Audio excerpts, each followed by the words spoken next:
Consultório aqui em Tianguá, como eu estava falando, é uma cidade maravilhosa, produtora, rural e tem uma renda per capita razoável. Hoje o acesso à escola já está mais fácil, mas antes não tinha. A maioria são pessoas não alfabetizadas. Essas pessoas que me encantam trabalhar com elas. Aqui no meu consultório eu recebo todas as pessoas. Chegou aqui pessoa, ser humano, tem todo o meu respeito, toda a minha atenção. E aí, eu já consultei aqui, desde o gari, muitos, pessoal que trabalha no comércio, pessoal que trabalha nas indústrias de confecções, que aqui nós somos próximos de um polo de roupa íntima, inclusive aqui na cidade tem uma fábrica, vem muitas pessoas fazer consulta aqui. E a maioria são pessoas que trabalham na zona rural. São pessoas com um nível de instrução muito baixo, um vocabulário também simples e que não vai entender uma linguagem rebuscada.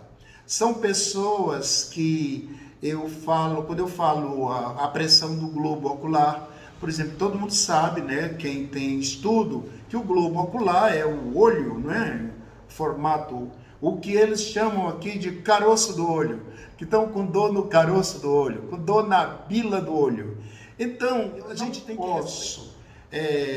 dar uma resposta para essas pessoas com termos rebuscados, que eles não vão entender.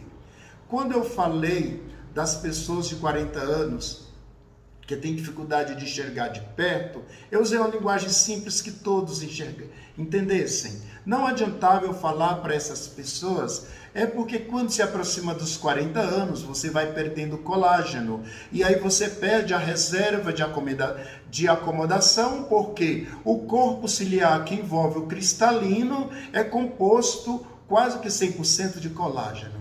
O que é que uma pessoa não alfabetizada, que trabalha na agricultura de sol a sol, ia entender com todo esse texto? Então, até alguns de vocês, algumas coisas vocês não entenderam, como reserva de acomodação. Então, é melhor eu explicar que, quando vai ler de perto, não enxerga nada, aperta o olho, faz pressão com as pálpebras sobre o globo ocular, aperta o olho, é mais fácil de entender. Então, é isso onde eu estou querendo chegar. Qual é a minha função? Qual é a minha intenção em gravar esses vídeos?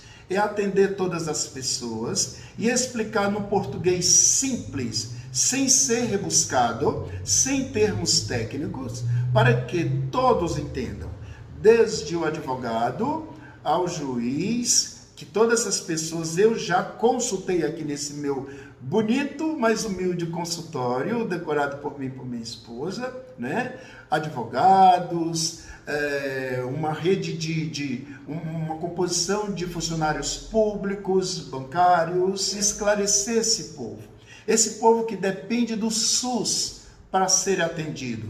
Mas eu não estou usando o SUS como uma coisa ruim. Por isso que eu fui fazer uma pós-graduação em saúde pública. Eu conheço o nosso sistema de saúde e ele é um dos que está colocado entre os melhores do mundo. Tem o da Inglaterra, o da França, do Canadá, que são maravilhosos. E o SUS também é. A questão é que, como a máquina pública no Brasil é utilizada como cabide de emprego, e eu não estou dizendo uma mentira, e todo mundo sabe disso, então muitos funcionários que trabalham no SUS não estão aptos a fazer um bom atendimento. Eu não estou dizendo isso com medo ou querendo destratar os funcionários do SUS. Tem muita gente que trabalha por amor, mas tem outros que foram beneficiados naquela linha de cabide de emprego, que foi ocupar um cargo e lá não tem compromisso, não tem vontade. Só para vocês terem uma ideia, eu utilizo o SUS. Eu e minha esposa fizemos cirurgia de vesícula pelo SUS aqui em Tianguá. Eu já fiz tratamento, passei 6 dias internado no hospital, aqui, o Hospital Municipal. Fui muito bem atendido por uma equipe muito competente, mas tem alguns lugares que eu e você que procura o atendimento público, a gente se depara logo com uma placa que a gente não pode nem reclamar do funcionário público, é ameaçado de ser preso, enquadrado no artigo tal e tal e tal. Acho incrível porque é o nosso dinheiro que está pagando todos os políticos do Brasil e todos os funcionários públicos do Brasil, mas muitas vezes nós somos muito maltratados. Há mais ou menos um mês, quando eu fui tomar a segunda dose da vacina de Covid, hoje no posto de saúde que eu posso ser atendido, porque quando você muda de domicílio, você muda também. O anterior era um atendimento que não era muito bom, e eu achava ruim. Quando eu fui para esse próximo, o negócio ficou pior. Eu não vou dizer a localidade, em respeito a muitas pessoas que trabalham lá, mas eu estou desabafando como eu fui mal atendido. Eu e uma pessoa do Piauí que estava lá para fazer uma consulta.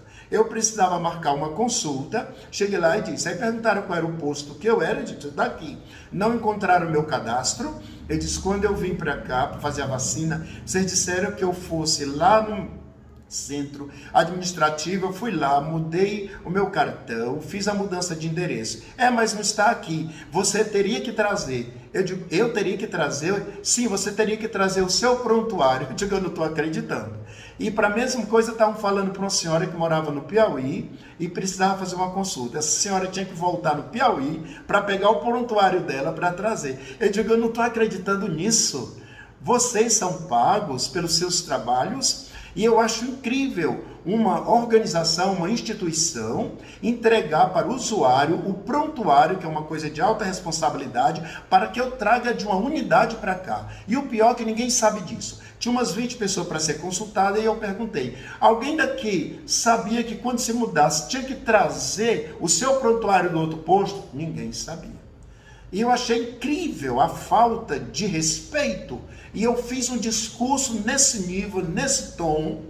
E aí veio o gerente da unidade para conversar comigo, que eu viu que eu não era otário. E eu falei para ele, eu me identifiquei, meu nome, que eu era do posto tal, e mudei. E como lá na região não tinha agente de saúde por 2 anos, e na região onde eu estou também não tem, se era para eu ir lá no posto, se quiser eu vou agora. Eu peço lá meu prontuário para trazer. Não, senhor, pode deixar que eu vou fazer isso. Eu digo, mas é incrível que é o usuário que tenha que trazer o prontuário, e o pior é que ninguém sabe disso. Então eu quis contar esse fato para vocês, mas isso aconteceu comigo, que sei me expressar, sei cobrar. E se outras pessoas que baixam a cabeça e têm medo e saem, porque muitos deles falam com autoridade, com ameaça, e é assim que é. Então eu não quero que as pessoas fiquem sem saber o que acontece com sua visão.